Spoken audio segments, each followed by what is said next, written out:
anniversary, ma'am. That will be our next will be like happy, ma'am. Thank you so much. Happy anniversary. Thank you, thank you.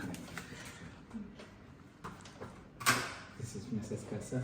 Thank you, sir. Have a nice day. Thank you, sir. Thank you, Yes, sir. we'll be happy, ma'am. Thank you. Thank you. Wow. সকাল সকাল খুব খুশি, সকাল সকাল চলে এসছে ওর gift. Flower. ওখানে কেকটা রয়েছে। তো কেমন লাগছে সকাল সকাল গিফট পেয়ে? আলাদা লাগছে। ঠিক আছে, আর কি লাগবে বলো? আর হচ্ছে গিয়ে এইটার সাথে ম্যাচিং করে ড্রেসটা পরে ফটোশুট করব। হ্যাঁ, আর কিছু লাগবে? আর একটা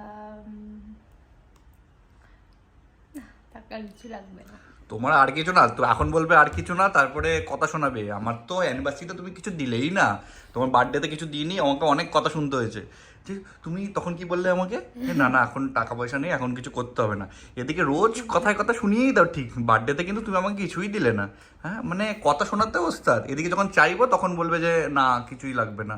এগুলো কি ধরনের মানসিকতা? যখন একটা মেয়ে বলে যে না কিছু লাগবে না, তখন তার মনে হয়, তার মনের কথাটা বুঝতে হয় যে হ্যাঁ তার লাগবে, তাই জন্য বলছে না কিছু লাগবে না। মেয়েটা আমার কি করে বুঝবো তোমার কি লাগবে? তুমি বুঝতে হবে না, আমি সবসময় তোমাকে আমাকে নোটিস করতে হবে আমি কখন কি বলছি, কখন আমি বলছি আমার এটা ভালো লাগছে, এটা দরকার, বা তখন তোমাকে অলওয়েজ নোটিস করতে হবে। নোটিশ নোটিস করতে হবে যে আমি কি করছি, তো তারপরে তো তুমি করতে পারবে না, বুঝতে পারবে। এটা কোনো আমাকে কথা notice হলো? করবে তুমি সবসময়। বার্থডেতে আমার যদি কিছু লাগে আমি বলবো যে আমার এটা লাগবে, এটা দাও।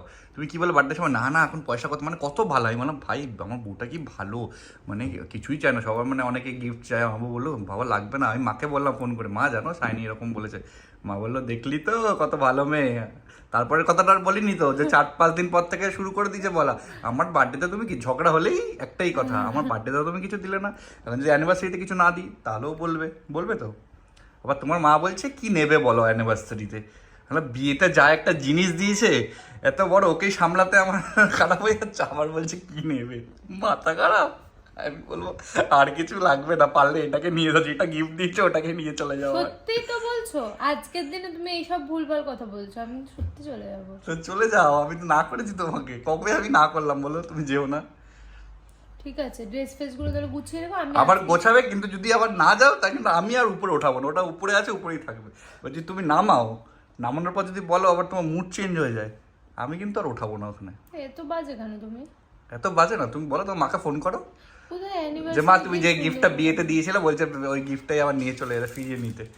কোথায় অ্যানিভার্সারিতে আমার সাথে সুন্দর করে কথা বলবি, দেখো ফুলটা কত সুন্দর লাগছে, এরকম সুন্দর হতে হবে ফুলের মতো, এরকম ভাবে শাকচুন্নির মতো হলে হবে না, তোমাকে শাকচুন্নির মতো লাগছে, ফুলের মতো সুন্দর হবে। ফুলের মতো সুন্দর হওয়ার দরকার নেই আমার। আমি যেমন ফুলের মতো সুন্দর। তুমি যে কি সুন্দর সেটা তো আমি জানি।